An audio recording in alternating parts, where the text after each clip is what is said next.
Millionaire finds out his maid is a former ballet star teaching his lonely son to dance. Alexander Pierce was the kind of man who thrived on order. A self-made tech mogul living in a sleek glass mansion overlooking San Francisco Bay. Every second of his day was calculated, every detail managed with clinical precision. His company ran like clockwork.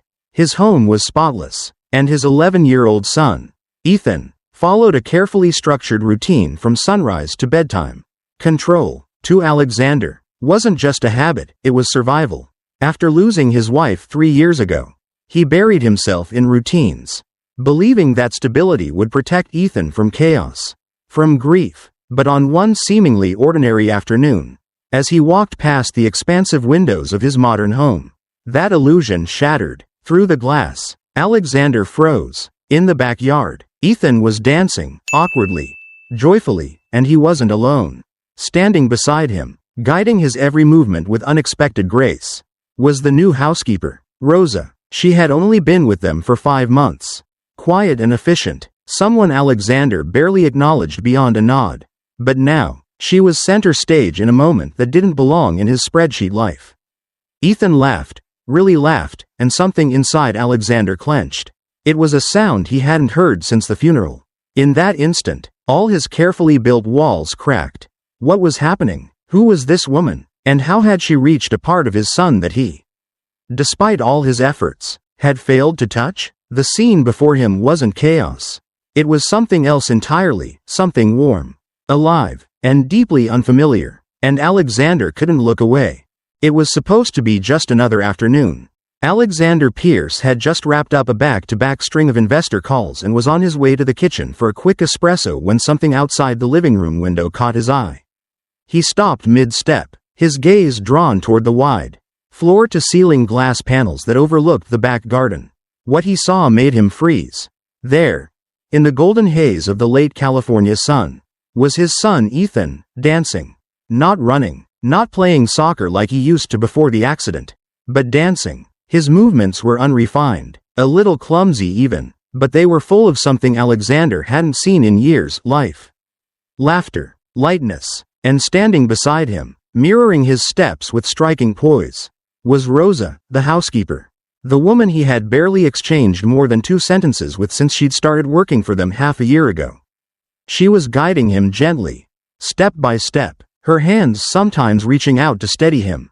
Her voice, though muffled through the glass, clearly encouraging. She moved with a calm, fluid confidence that didn't belong to someone who folded laundry or vacuumed the living room. No, this was different. This was precise, intentional, and somehow, graceful. Alexander blinked, wondering if stress was making him imagine things. But there it was again, Ethan's laughter. It rang out freely, echoing across the patio, and Alexander felt it like a punch to the chest. When was the last time he had heard that sound? Not a polite chuckle or a forced smile, but a real, belly-deep laugh? It had to be before the accident, before the night his wife's car went off the highway and took a piece of all of them with it. Since then, Ethan had been quiet, withdrawn. He spoke when spoken to, studied well, did what was expected, but he hadn't laughed, he hadn't danced. And yet now, outside the window, something in him had been awakened, and it wasn't by his father. It was Rosa who stood beside him now, smiling in a way that felt both maternal and distant, encouraging and composed. She didn't look up, didn't seem aware that someone was watching.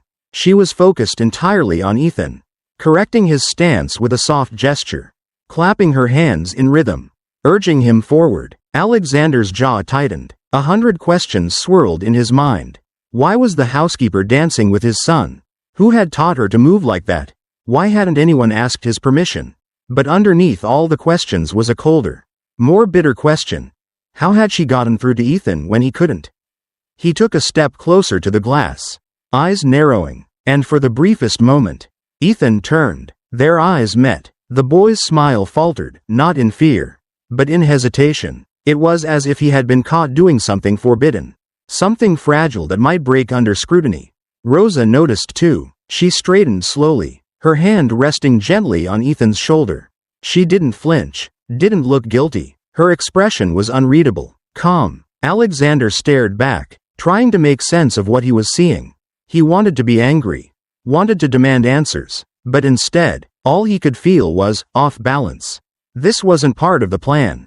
This wasn't part of the system he had built to keep Ethan safe. To keep himself sane. But maybe, just maybe, that was the point. Maybe safety and silence weren't the same thing. Maybe healing didn't follow a spreadsheet. And maybe, just maybe, the woman he'd ignored for 6 months was about to become the one person who could teach both of them how to feel again.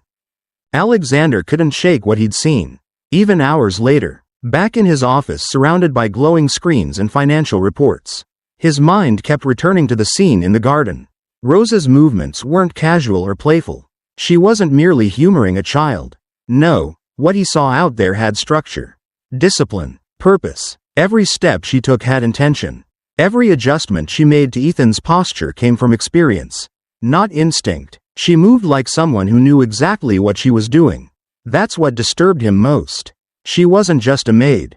She was something else, someone else. And she had gotten close to his son without him even noticing. That realization settled in his chest like a stone. It wasn't just about dance. It was about influence. How had this woman, whom he had barely acknowledged, become such a pivotal figure in Ethan's life? Alexander prided himself on being observant, in control, always 10 steps ahead in business and at home. But somehow, while he was busy managing board meetings and acquisitions, a quiet stranger had stepped into the emotional vacancy he hadn't realized his son was living with. Ethan wasn't just dancing, he was responding to her, laughing with her, trusting her. That truth made Alexander uneasy.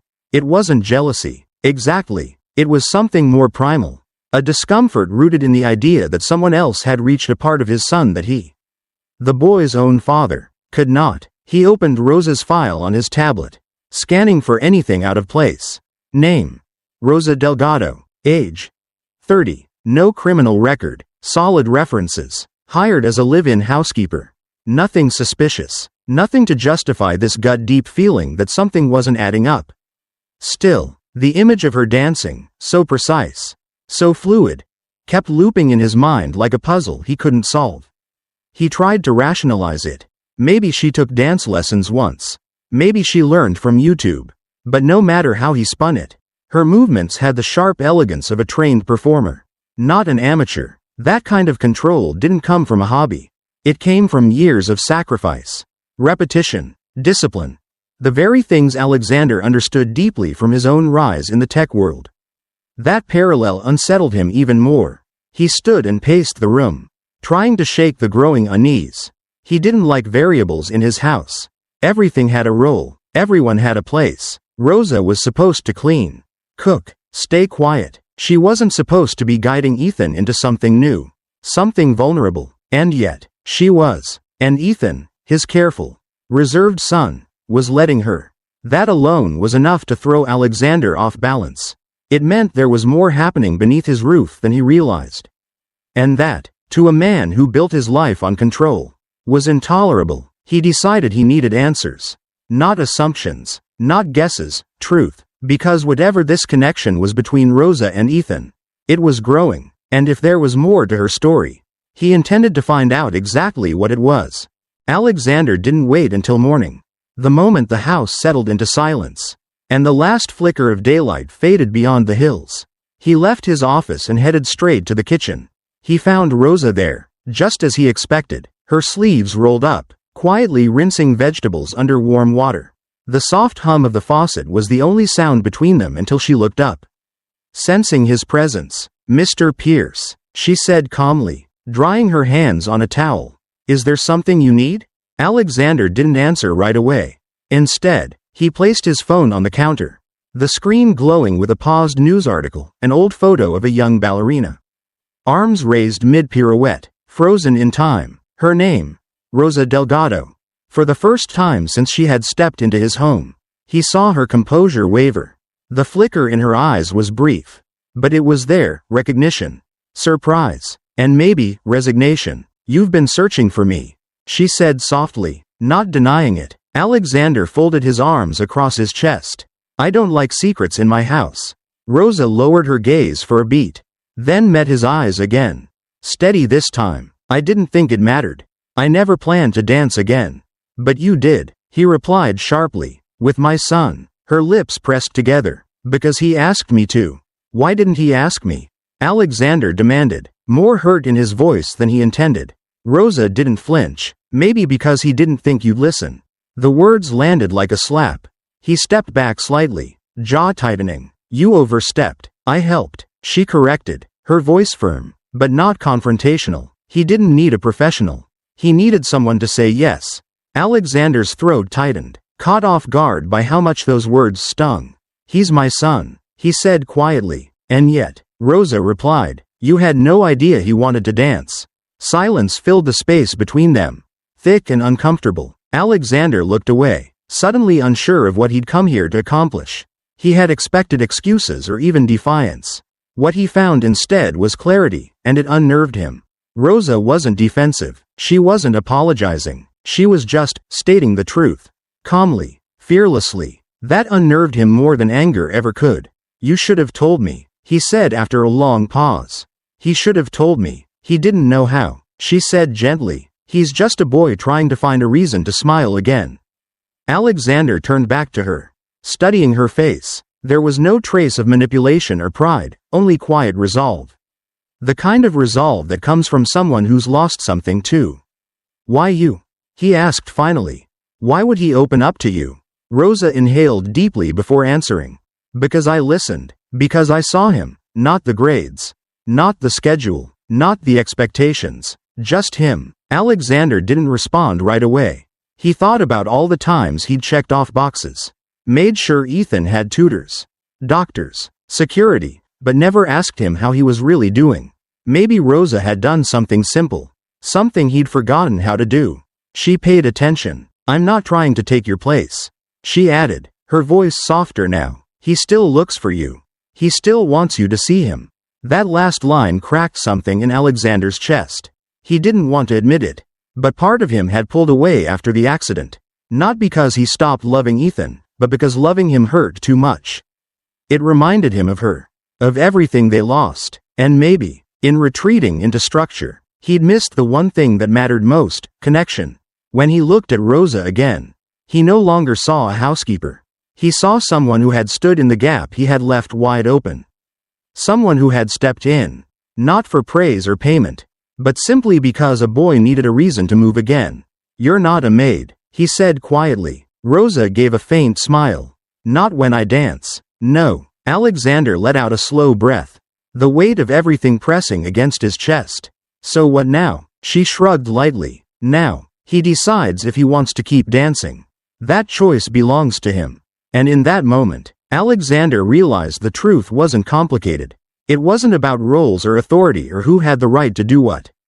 It was about a child's joy, and the courage of someone who dared to help him find it again. Alexander couldn't let it go. Long after his confrontation with Rosa in the kitchen, the questions lingered, pressing against the edges of his carefully built world.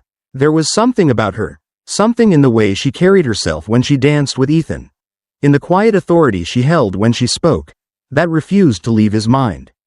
She didn't just move well, she moved like someone who once lived and breathed dance. And that wasn't something you picked up as a hobby. So he did what he did best, he dug. It started with a simple online search. Just her name and the city she mentioned during her interview. At first, nothing out of the ordinary came up. A few old apartment listings. A job application from a catering company. A cooking class review. But then, buried beneath a stack of irrelevant results, he found it. A newspaper article dated 7 years back. His heart skipped. The headline read, "Rising ballet prodigy disappears weeks before world tour." He clicked, and there she was, Rosa Delgado, only 23 at the time, dressed in a crisp white leotard, caught mid-pose on the stage of the National Theater. The article described her as a once-in-a-generation talent, destined for international fame. She had been the pride of the city's ballet academy, her name whispered in elite dance circles, her schedule filled with offers from global companies. Then, out of nowhere, she vanished. No interviews, no scandals, just silence. Alexander leaned back, eyes locked on the glowing screen. The Rosa in the photo looked different, not in appearance, but in presence. There was a fire in her eyes, a kind of quiet certainty. He didn't see that fire anymore. He closed the laptop and sat in the dark, letting the truth settle. She wasn't just a maid who happened to know how to dance. She was a star who had chosen to disappear. And that choice, what had driven it, haunted him. He didn't wait long before seeking her out again. This time, he didn't come with confrontation in his voice. He found her in the backyard early the next morning, tending to the flower beds with dirt-covered gloves.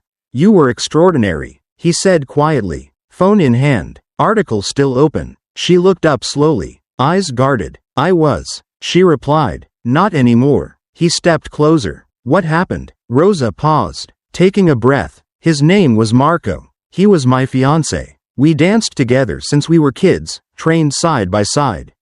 Built everything together. We were set to tour Europe. The dream we worked for all our lives." Her voice wavered, and she looked down at her hands. 2 weeks before we left, he was hit by a drunk driver. Gone. Just like that. Alexander didn't interrupt. He let the silence speak. "After that, I couldn't dance," she whispered. Every note of music felt like a wound. The stage became unbearable, the spotlight too cruel. She glanced at him, her eyes raw. "So I left. I disappeared. I chose quiet, simplicity, something that didn't hurt to wake up to." Alexander swallowed hard. He had expected tragedy, but not something this human, this intimate. Rosa had given up everything she loved, not because she failed, but because she couldn't bear to love it without him.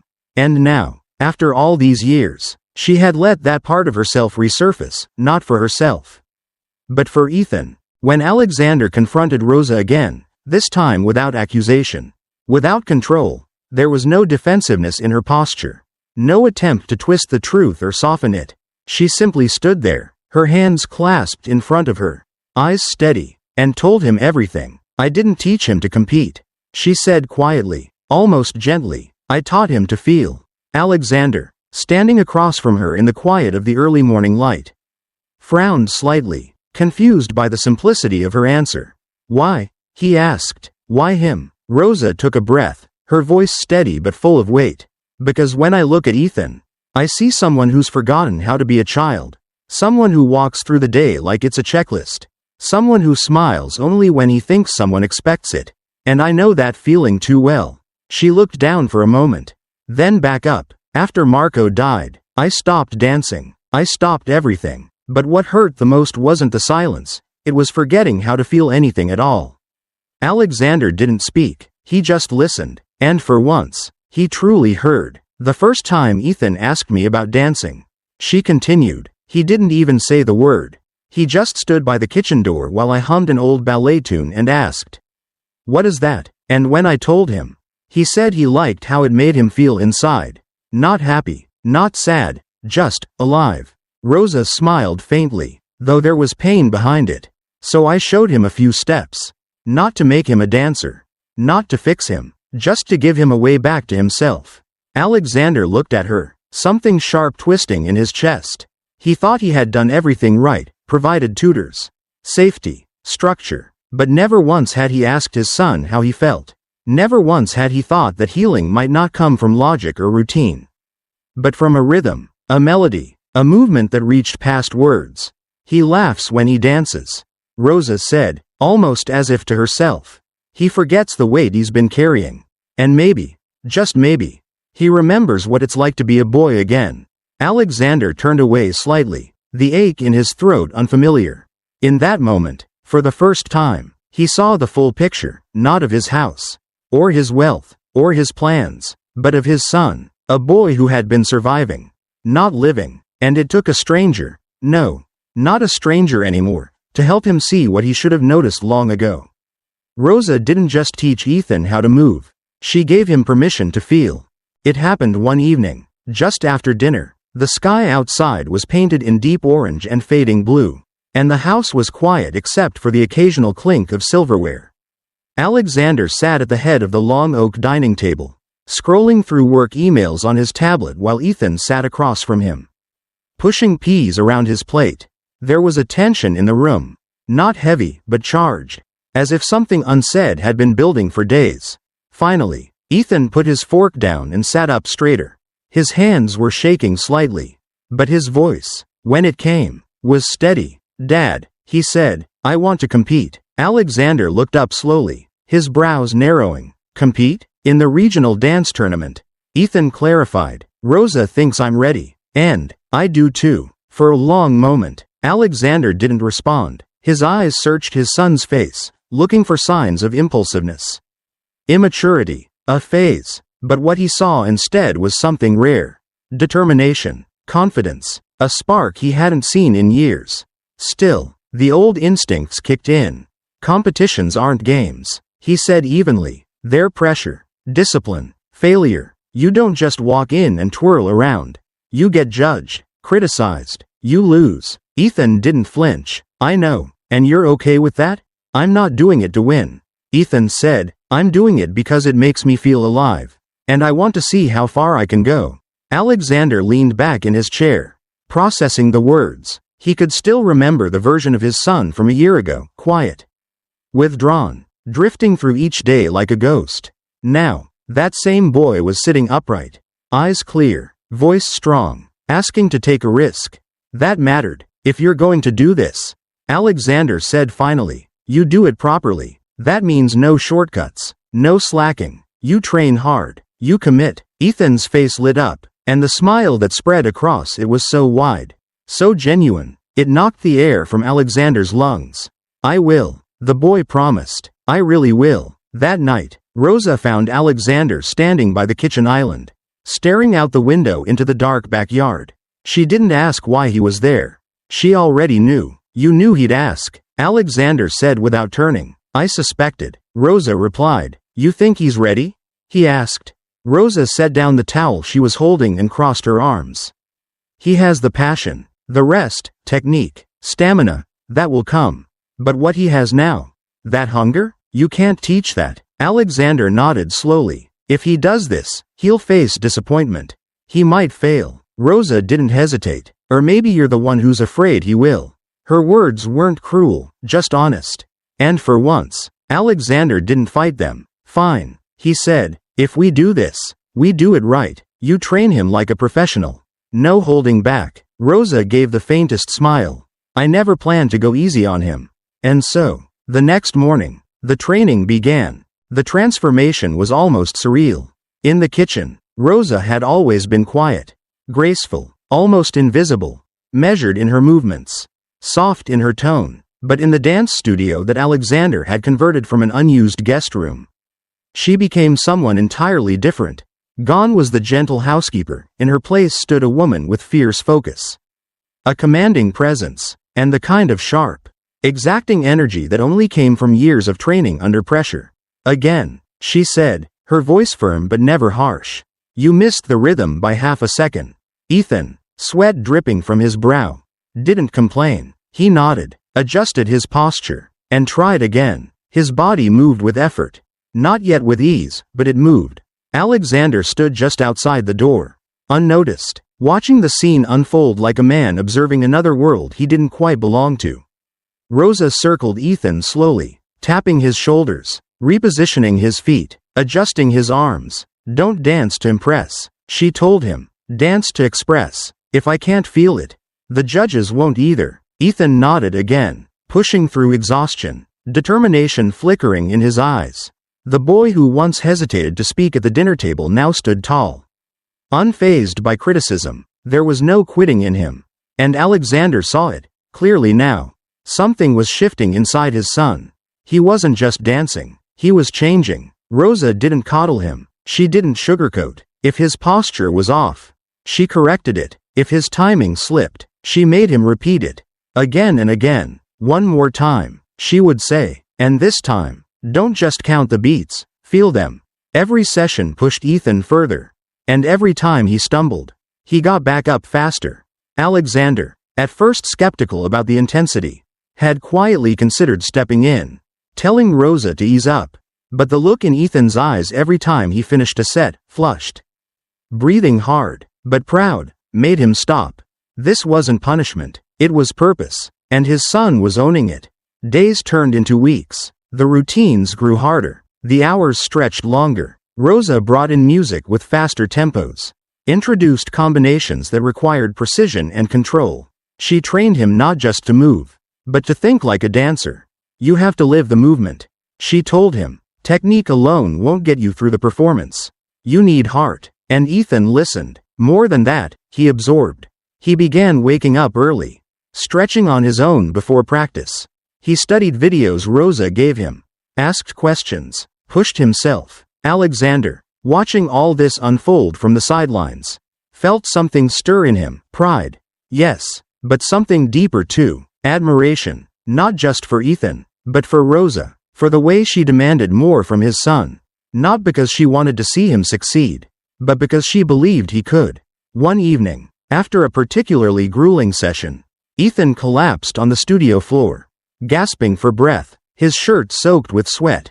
Rosa handed him a bottle of water and said simply, "You're getting stronger." He smiled up at her, not with the easy grin of a child who wants approval, but with the quiet satisfaction of someone earning it. Alexander stayed in the doorway a little longer that night, watching the two of them. For the first time, he didn't feel like an outsider to his son's growth. He felt like a witness to something extraordinary. Ethan was no longer a boy following routines. He was becoming something else. Someone who refused to be small. The day of the competition arrived with a quiet tension that clung to every corner of the auditorium. Backstage, the air buzzed with energy, music echoing faintly from rehearsal rooms. Dancers warming up in tight corners. Coaches whispering last-minute tips. Ethan stood among them, his hands trembling slightly as he adjusted the straps of his dance shoes. He wore a simple but elegant outfit Rosa had helped him choose, classic black. Clean lines, nothing flashy. He didn't need to stand out with clothes. He would let his performance speak. Alexander stood a few feet away, watching his son from behind the curtain. It was a rare feeling for him, to be powerless.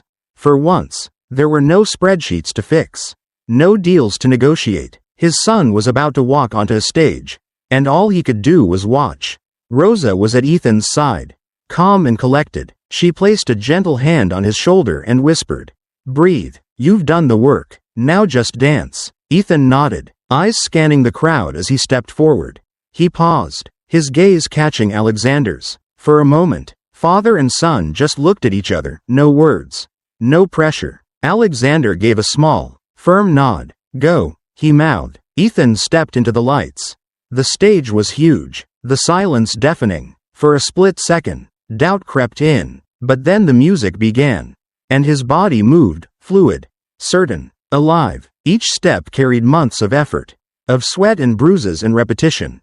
He danced not for a medal, but for something deeper, for the version of himself he thought he'd lost. The audience watched in quiet awe as Ethan moved across the floor with grace beyond his years. When the final spin landed perfectly, the silence hung heavy, then erupted into applause. Alexander stood with the rest, clapping slowly, his eyes never leaving his son. Rosa, beside him, smiled with pride, her eyes glistening. A few minutes later, the results were announced. First place, the announcer called, goes to Mateo Ruiz. A boy with sharp technique and 2 championship wins under his belt walked confidently to the stage. Ethan stood still, nodding politely, hiding the disappointment behind a small smile. But then, the announcer continued, "And now, a special recognition, for artistic expression. For the dancer who brought the most heart, soul, and storytelling to their performance. This award goes to Ethan Pierce." The room erupted again. Ethan blinked, stunned. He stepped forward as the medal was placed around his neck, his chest rising and falling as he scanned the audience. His eyes landed on Alexander, who was already standing, clapping harder than anyone else. There was no trophy in Ethan's hands, but there was something else, something that felt bigger. As he walked off the stage and into the wings, Rosa met him with a quiet nod. That, she said, was real dancing. Later, as they exited the theater into the cool night air, Alexander placed a hand on Ethan's shoulder. "How do you feel?" he asked. Ethan looked down at the medal, then up at his father. "Proud," he said simply, and Alexander, for the first time in years, felt something shift inside him. Winning hadn't mattered. It was the fire in his son's eyes, the one that said, "I belong here." That was the real victory. As they walked through the quiet parking lot outside the theater, Ethan glanced up at his father. clutching the medal around his neck. The night air was crisp, filled with a quiet energy that still lingered after the performance. He hesitated for a second, then asked softly, "Can I keep training?" Alexander looked at him, really looked at him, not just as his son, but as someone becoming something more. And then, for the first time in what felt like forever, he smiled, a real, unguarded smile. "We're just getting started," he said. That moment wasn't about medals or applause. It wasn't about winning or losing. It was about healing, about a boy rediscovering his spark, and a father learning how to let go, how to see, how to support. The journey ahead wouldn't be perfect. There would be more setbacks, more doubts, but now, they'd face them together, with rhythm, with trust, and with something even stronger than talent, love. And that, more than any competition, was the real victory. If this story touched you, inspired you, or reminded you of someone you love, don't forget to like, comment, and share your thoughts below. And if you want more heartfelt stories like this, make sure to subscribe to our channel and hit the notification bell so you never miss an update. This is just the beginning.